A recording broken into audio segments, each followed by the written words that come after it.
So I'm live now, it says.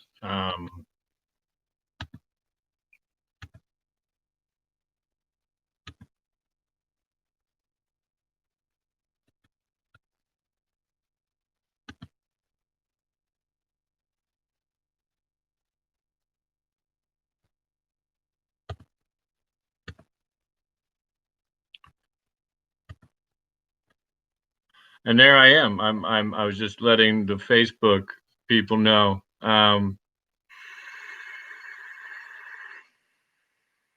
So uh life has been kind of like a surreal adventure for the last 2 years. Really nothing quite adds up or makes sense. I was talking to a brother of mine today, and he said, it really feels as if you're living a Richard Brautigan novel. And I had thought to myself that Richard Brautigan, one of my favorite authors, great poet. If you've not heard of some of his poetry, the only book I have readily available, because unfortunately his stuff is not greatly in print, but would be this one. And Rommel drives on deep into Egypt by Richard Brautigan, and that's the cover, and this is the back cover. And the back cover, just another picture and some quotes. But other books of poetry that he wrote are The Galilee Hitchhiker, Lay the Marble Tea, The Octopus Frontier. They were out of print when this book that I'm holding came out in print, and this was the only printing. This was the fourth Laurel printing in 1976, and those three that I just mentioned, as well as All Watched Over by Machines of Loving Grace, were already out of print in 1976. Please Plant This Book was a great concept of poetry. It was a little packet, little folio with packets of seeds in it, and each packet of seeds was the title of a poem and a poem that he hand wrote on there. There's not a handful of those left. Then The Pill versus the Spring Hill Mine Disaster is available, and of course, Rommel Drives on Deep into Egypt was available. And he wrote a few others. He committed suicide in 1984. He borrowed a gun and shot himself in the head and rotted for about a month before anybody bothered to check on him. Um, uh, so what's funny is, I had borrowed a shotgun from a buddy of mine not too awful long ago. Had a bad, really 42-year run, and I just got tired. And it was an extra long Malmsberg. Could have easily pulled the trigger with my toe.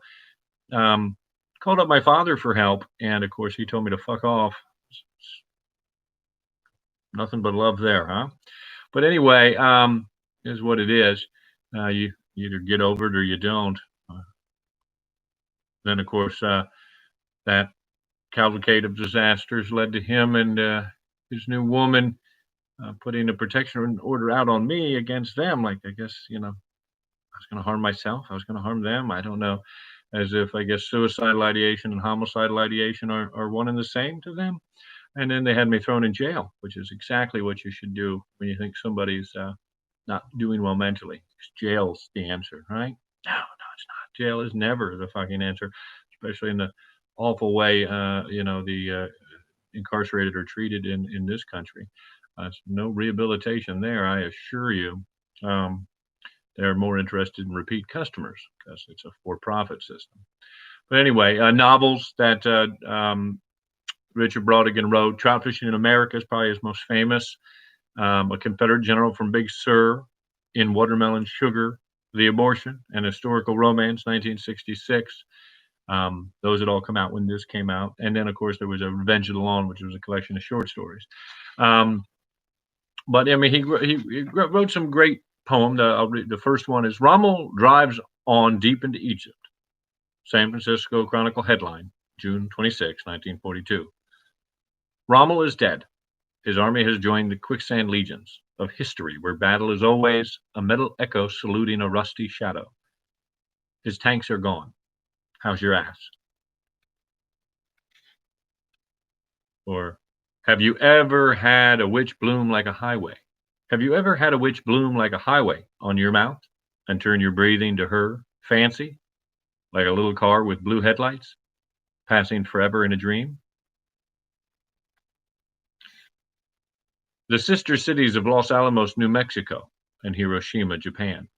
It was snowing hard when we drove into Los Alamos. There was a clinical feeling to the town, as if every man, woman, and child were a doctor. We shopped at the Safeway and got a bag of groceries. A toddler looked like a brain surgeon. He carefully watched us shop at the exact place where he would make his first incision. And then, of course, -2. Everybody wants to go to bed with everybody else. They're lined up for blocks, so I'll go to bed with you. They won't miss us. Wood. We age in darkness like wood and watch our phantoms change their clothes of shingles and boards for a purpose that can only be described as wood. -clank. He'd sell a rat's asshole to a blind man for a wedding ring. So, but there's some great. He was a great poet. Lemon lard, with your odd snowshoes and your ability to remember dates. You're all that you'll ever want to be. And then, of course, we have Just an Ordinary Girl, 118.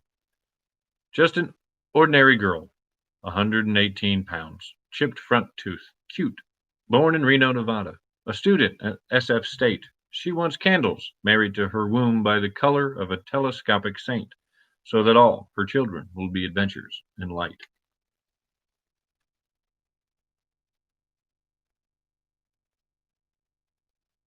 And then, of course, we have A Witch and a Six-Pack of Double Century Ale. A witch and a six-pack of double century ale. That's what I want to do on a rainy winter night at her place. And then, of course, we have The Moon versus Us Ever Sleeping Together Again. I sit here, an arch-villain of romance, thinking about you. Gee, I'm sorry I made you unhappy, but there was nothing I could do about it because I have to be free. Perhaps everything would have been different if you had stayed at the table or asked me to go out with you to look at the moon, instead of getting up and leaving me alone with her. Then we have Vampire. Slow, dark, black, seeming, approach, a plant by an open window.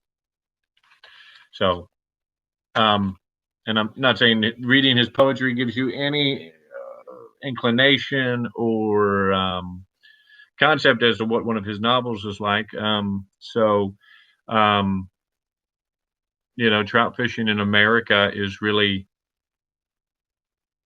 a kind of a disjointed stories of places where you could trout fish in America. And each chapter is a place. He did that again with the Tokyo Montana Expressway, which was each of the chapters was a stop along this obviously mythical expressway that connected Tokyo, Japan to Montana. Which, nothing does that. Of course, there's other things.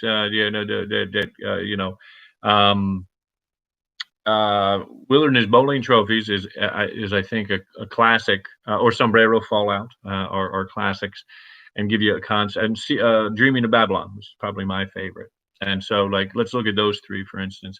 Wilderness Bowling Trophies is, number one, about Willard and his bowling trophies. Willard is a paper mache bird who lives in a kingdom made out of bowling trophies.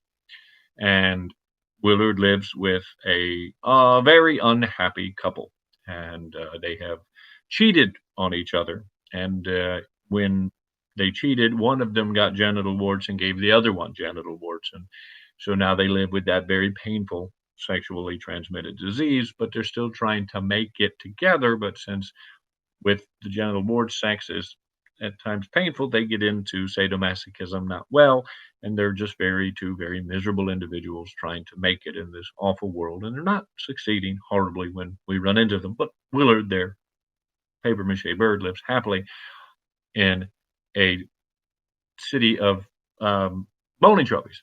And unfortunately, one of his bowling trophies was stolen by him um, uh, from a family of boulders, and they're desperately wanting this family heirloom back.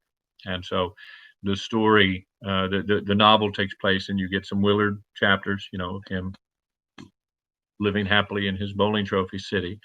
You get a lot of chapters about this very unhappy couple trying to make it, and failing. And then, of course, you have the story of the brothers trying to retrieve their family legacy trophy, and it everything kind of you comes together there. Um, Dreaming of Babylon is about a private detective in the probably the 60s or 70s, not specifically stated when, um, but I believe a contemporary private detective of the time it was written. I believe that was written sometime in the early 70s by Brodigan. Um, and so what happened was, he's a great detective. He would be a great detective if he didn't always daydream about being the best private detective in ancient Babylon. And because he spent so much time dreaming of Babylon, the title of the book, C. Card, his name, C. period Card, um, is a shit detective in modern times. And a really relatively simple case that he's on gets unduly complicated because, when he dreams of Babylon, he spends more time in the dream world than he does the real world, and his real world's a nightmare because of that. Um, and then Sombrero Fallout is an interesting story about an author writing a book, and the book is about. I've read that book, and so I don't know why I think a New Mexican small town, but maybe it was just a small town, but I think it was New Mexico. And so he's writing a novel where sombrero falls out of the sky, and he's writing this novel, and he sets it up. Small little town, sombrero falls out. People are confused. Why did the sombrero fall out of the sky? And then this writer's depressed. Pardon me, because his love of his life just left him, and so the chapters are either him thinking about the love of his life, lamenting about the fact that his love of his life left him, and he's ignored the novel completely, yet the novel continues to grow in his trash can. Like we still get, he leaves them all hanging, and things continue in the world of the novel, even though he has abandoned it in his trash can, and he laments about, he's daydreaming about the lovely relationship that he's no longer in, and wanting her back, and that kind of thing. And a very interesting novel. And then those are three wonderful books. And just kind of another one I'm thinking of is I just thought of it too. Gosh, and it skipped my brain. But no, anyway, so everything that's been happening to me. I was talking to my brother Stephen about it, and he was like, fuck, your life is pretty much a Richard Brautigan novel. You should, do something with that. Maybe sit down, and the keyboard on my laptop here, which is the only way I really have to broadcast. The keyboard part is broken, and as I don't have a car or a bicycle, and it's too far a walk to the local shop that made it, I'm hoping they will stand behind their product. But if not, or until I can do that, my brother Steven sent me a cool little wireless keyboard that I'll be able to type.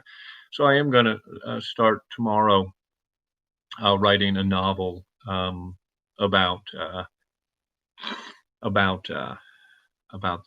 life that of this life of mine. Roughly, I'm going to fictionalize, make a fictional version of myself, and kind of amalgamate some people together, so that I guess the any similarities to people living or dead is purely coincidental, um, because in all honesty, my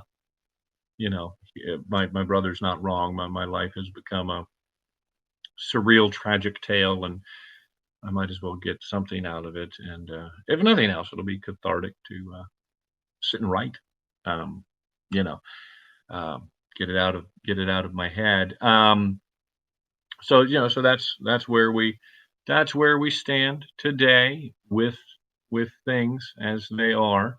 Um, I do plan on being pretty regular with this. I do want to um, be regular.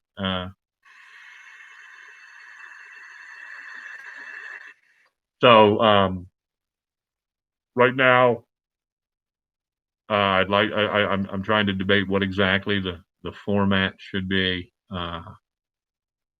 and at this juncture, I think it will be, um, you know, we're going to do music, magic, and movies. I love music. I am a musician, and I'm friends with a lot of musicians. It would give me a chance to I had to come up with a way to somehow play music so that you guys can actually enjoy it. Or maybe there's a way to embed links. I don't know. I'll figure all that out as I go.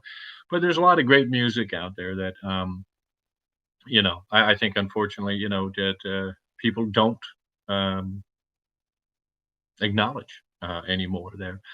They're so wrapped up in what's new that they don't bother to look back, and sometimes they don't even bother to look at what's coming out right now.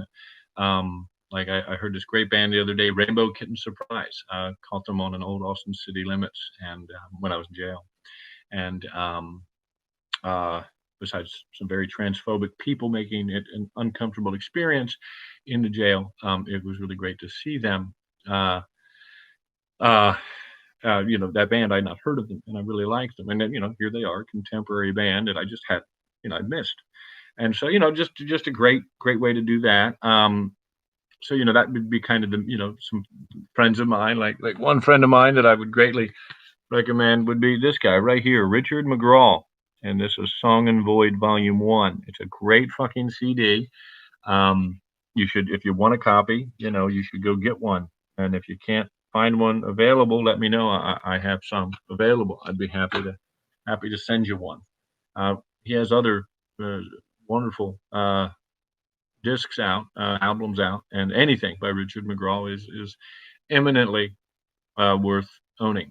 Um, uh, it's a few artists you can say hasn't recorded a bad song, but he hasn't. Um, Uh, you know, everything is amazing from the heart, and it's just great stuff. Um, it's a pleasure to know him. He's a great guy, and just if you want to check out some music, it'll be stuff like that. Friends of mine, and just artists that I really wish had more play out there in the world. Um, and forgotten artists too. Like there's some great bands like Eggs Over Easy from the '70s, for instance. Great rock and roll band from New York City. Weren't having much success. Went over to fucking England and were part of the pub rock phenomena. So I mean, and did two amazing albums. Good and Cheap. They did a single called "I'm Gonna Build a Bar in the Back of My Car and Drive Myself to Drink," and then they released their second album, Fear of Frying. Great album, but not nearly as good as their debut, Good and Cheap. That was a killer, fantastic album on every count. Like a must own. Um, I think Yep Rock Records put out a really nice um, everything they ever did on like a nice double disc CD. So if you wanted to buy that, I would recommend it highly if you purchase physical media or download it as soon as you can. But, just run the gamut there of music. Uh, you know, I'll play some weird music that I work on. So that's kind of the music end of the spectrum I'm thinking about. Movies. There's Joe Bob Briggs behind me there. So I mean, clearly I'm a drive-in mutant kind of guy. So I love the stuff Joe Bob Briggs would have shown on his shows, and he's still currently got a show on Shudder. If it would be worth, I mean, Shudder's an awesome horror channel in general, but it would be worth the price of admission just to watch the back episodes of Joe Bob Briggs Drive-In Theater. And of course, Mystery Science Theater 3000, and Riff Tracks and Cinematic Titanic. Those were, something I've always loved. I grew up with Mystery Science Theater 3000, and that gave way to, of course, Cinematic Titanic, Film Crew, Riff Tracks, and then of course Mystery Science Theater 3000 did come back. It didn't unfortunately last as long as I was hoping. I think there was one new season on Netflix, but it did not get renewed. But hey, it came back. That's something. And so, the bad movies, the B movies, those are my favorite kind of films. And I'd like to come up with a way to, share my love of horrible cinema with you all. One, I will definitely tell you that I was glad to find the other day. This one is called Deadly Drifter. Now we see Peter Coyote there, and that's not how he ever appears in the movie. And of course, we have Danny Glover there, and he's a minor character in the movie. And this was produced and directed by Ely E-L-Y Hollander, and it was based on the book by Ronald Sukenick, Sukenick, and it one of the strangest, awful films I've ever seen. Like, I was stoned out of my gourd, so maybe I'll watch it again to make sure. But I wasn't that stoned. I don't think really it is a special kind of bad, Deadly Drifter. There was a book I had called Immoral Cinema or something like that. It was based on European sex and sleaze cinema, horror sex and sleaze, and there was a quote on the back, and it was from a Japanese film critic. I can't remember his name. I can see it, but I just can't remember. That part's a little foggy. And it was like, and I'm paraphrasing the quote because it's been ages, and I've rattled my brain, and on too many drugs. And it said, a film can transcend films so awful that they transcend themselves and become sublime, was how this particular Japanese, I should say Asian. I don't know if he was Japanese particular, and I was an Asiatic Asian name, and I just thought film critic, probably Japanese. And it's, but it may not have been, but I think so. And it was just a great way to describe bad cinema that's so bad it transcends itself, it becomes sublime. Because Deadly Drifter is one of those movies that's so bad that it's a marvel. And those are the kind of movies that I love to watch. You'll pick up something at the store. This was $1. This is Demons and Witches, 10 movie set. Now, so far, I've watched 4 of these, and they're all 4 of them are awful. And three of them were witchcraft movies. And if you're not familiar with bad 80s cinema, then you're like, witchcraft movies. They were a series of movies, witchcraft they were called. And I don't know how many there were, 20. It seemed at least that the last time I saw a numerical one in the entry. But here we have witchcraft, and it's not given a number, this one, but it was called Mistress of the Craft as a subtitle. And then we had Witchcraft 11, Sister in Blood, and then we had Witchcraft 12. So 3 of the awful films were already known to be awful. They're witchcraft films. It goes without saying. And then the other 2. No, I watched 4 then, and 5. And the other 2 I watched were Crystal Force 2, which I've never heard of Crystal Force, so I can't say that the sequel. It had a subtitle as well that I can't recall. and then of course Demon Soul, and they were all equally awful, and they weren't like the good awful. They were just painful awful. They were just they were and that's I'll be trying to limit the bad cinema to those movies that are so bad that they do transcend themselves, yeah, like that old quote, and become something rare, so bad it's good. Because a lot of movies are just so awful, and there's no saving grace. There's no, um, it takes a special kind of cinema, I think, to be so bad that it transcends itself and becomes good. So Deadly Drifter is one of those I will be talking about, because it just totally blew me away the other night, and it's one I would definitely I think should have a cult following because it's so bad. Like it's it's a certain kind of special.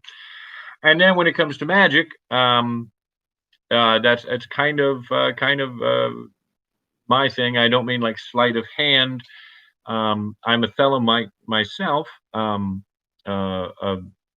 member of the Ordo Templi Orientis and the Astrum Argentium. Those are Aleister Crowley schools of magic. But I also have great respect for all the magic traditions. I think all the faith traditions have something to offer us, and I mean that regardless of whether it's Christianity, whether it's Islam or Judaism, the three Abrahamic faiths, um, or whether it's Hindu, the Hindu faith system, or whether it's Jainism or Buddhism, or whatever school of more earth-based religions that might be out there, the pagans of the world, the Wiccans of the world.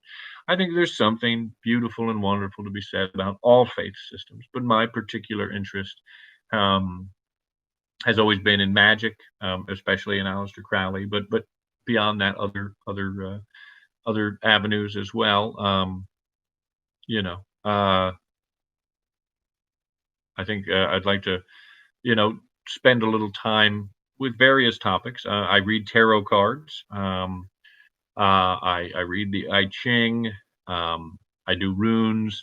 So there's a lot of there's a lot we could talk about on that topic. I mean, just tarot alone, the history and the various decks that exist and the variations among them could be just its own topic on magic. But I will try to discuss overall, various schools of thought when it comes to magic, and cover the groundwork overall in regards to the uber concept of magic as a faith system, and probably do comparative religion talks as well. Like I love Buddhism a lot as well.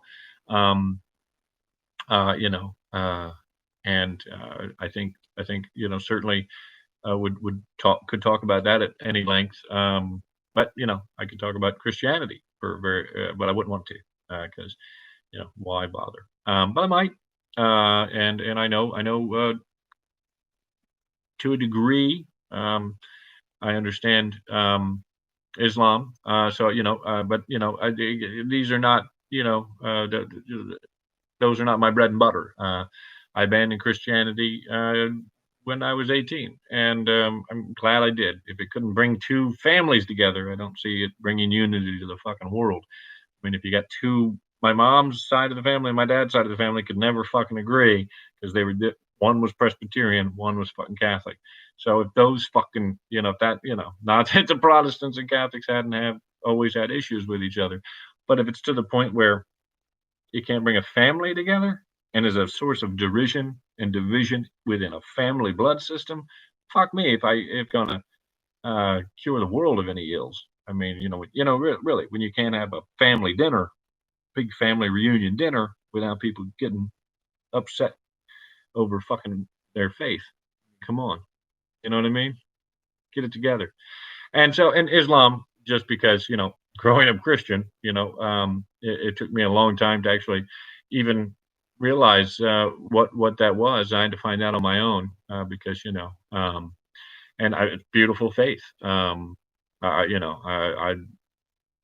I tell you, uh, in the shithole little town I live in, I have had more kindness and grace shown to me by Muslims than I have Christians. Um, and that's a true fucking fact. If I were to count the number of Christians that have been decent to me in the shithole that I live in, or the Muslims that have been great to me far outweigh the number of Christians. So the next time, a Christian is shitty to me about, all the evil Muslims, I'll be sure to tell them to fuck off. And, you know, they shouldn't, make judgments. Yeah, there are, there, we can let it go. There are some Muslims that, have bombed things, I suppose, or committed acts of terror. But, there's plenty of uh, inbred white people who've committed acts of terror in the country. And I don't see us trying to, um, go after them all the time. I mean, most of the domestic terrorism, like Timothy McVeigh in Oklahoma City, he was, maybe not inbred, maybe I shouldn't have said that, but, you know, I don't know what, white trash human, uh, and a lot of the mass shootings are usually white folk. So, but of course, I guess we want to create an us versus them kind of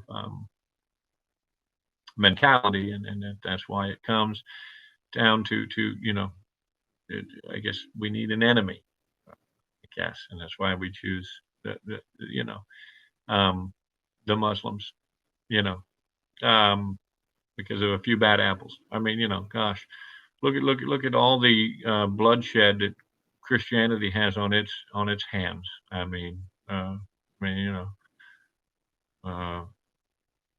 you know, like crazy pro-lifers who blow up abortion doctors. I mean, that's murder and explosions and a form of domestic terrorism.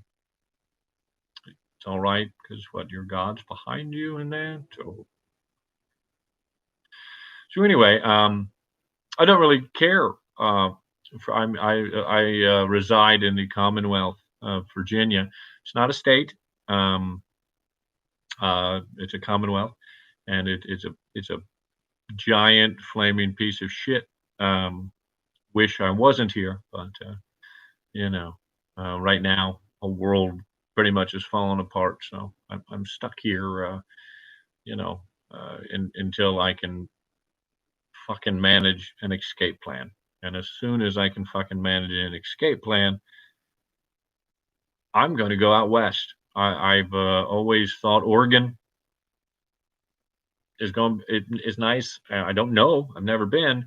Everybody that's been to Portland has told me you would love Portland. So I'm going to go to Portland whenever I can afford to get the fuck away from this nightmare. And yeah, this I live in Southern Virginia, and it's a nightmare. Every day of my life is a day that I wish I didn't live, because death would be preferable to living in the shit Southern Virginia town I live in. But I'm a punk rocker, so I'm gonna keep on living.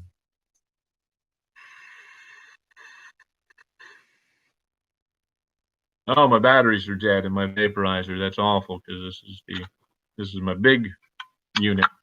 I used to have more units, but unfortunately they were stolen when I was incarcerated, because my house was robbed when I was incarcerated. My luck has been wonderful of late. I swear, if I didn't have bad luck, I'd have no luck at all. Um, but I do have a little baby vaporizer here, for emergencies. Little EVOD Mega. It's just a cheap little $20. That's a VGod, the red one I was just using.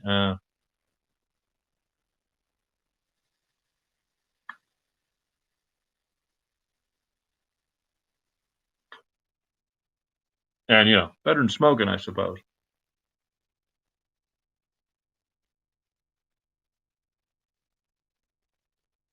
I'm new. Why not? So anyway, I don't know what these little dots down here mean. Um, I guess nothing. I don't know what any of these dots down here. I've never really played around with this. What's this mean? I don't know what that means. So uh, that this is. I don't know if anybody watches these after the fact. I don't know where they go. I didn't call this one anything, or maybe I call it something at the end. But I just wanted to broadcast live out of sheer boredom and let it be known that I will be starting regularly doing. I'm going to try. Pardon me. For to come up with a rough, I don't know, outline, I guess, and try to figure out how to make one, and then try to post regularly, same day, same time, weekly. Start out with one a week. Maybe you could do up to 3 a week. Music, movies, and magic. Like maybe Monday, Wednesday, and Friday, I would do 3 episodes a week. But for starting, I'm going to do 1 episode, and I might just kind of do kind of an amalgam, kind of a little music, little movies, little magic discussion, and go from there. And so anyway, that's it. I'm going to end this stream for now.